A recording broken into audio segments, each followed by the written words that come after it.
بسم اللہ والحمد للہ والصلاة والسلام علی رسول اللہ اما بعد۔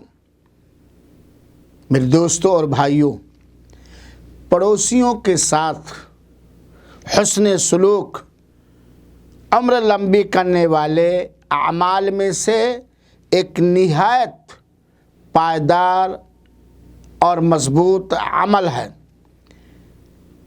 حضرت رسول اکرم صلی اللہ علیہ وسلم نے فرمایا ہے کہ مجھے جبریل علیہ السلام پڑوسیوں کے بارے میں اتنی وصیت اور تاکید کرتے رہے، یہاں تک کہ مجھے لگا تھا کہ پڑوسی کو میرے مال میں وارث بنا دیا جائے گا۔ یہ بخاری شریف کی روایت ہے۔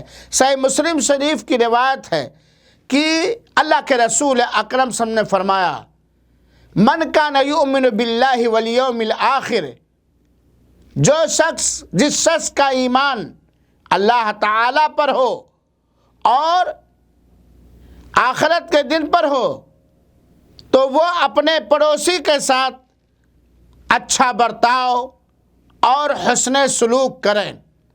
یقیناً کارآمد اور مفید عمر بڑھانے والے اعمال میں سے ایک بہترین عمل پڑوسیوں کے ساتھ اچھا برتاؤ، بلند اخلاق ہے۔ اسی لیے اللہ کے رسول اکرم صلی اللہ علیہ وسلم نے عملی طور پر اپنے پڑوسیوں کے ساتھ اچھے سے اچھا برتاؤ کیا ہے، اور اسی کی قولی طور پر ہمیں تعلیم دی ہے۔ اللہ تعالی ہمیں پڑوسیوں کے ساتھ اچھا برتاؤ کرنے والا بنائے اور اسے قبول فرمائے۔ آمین۔ والسلام علیکم ورحمۃ اللہ وبرکاتہ۔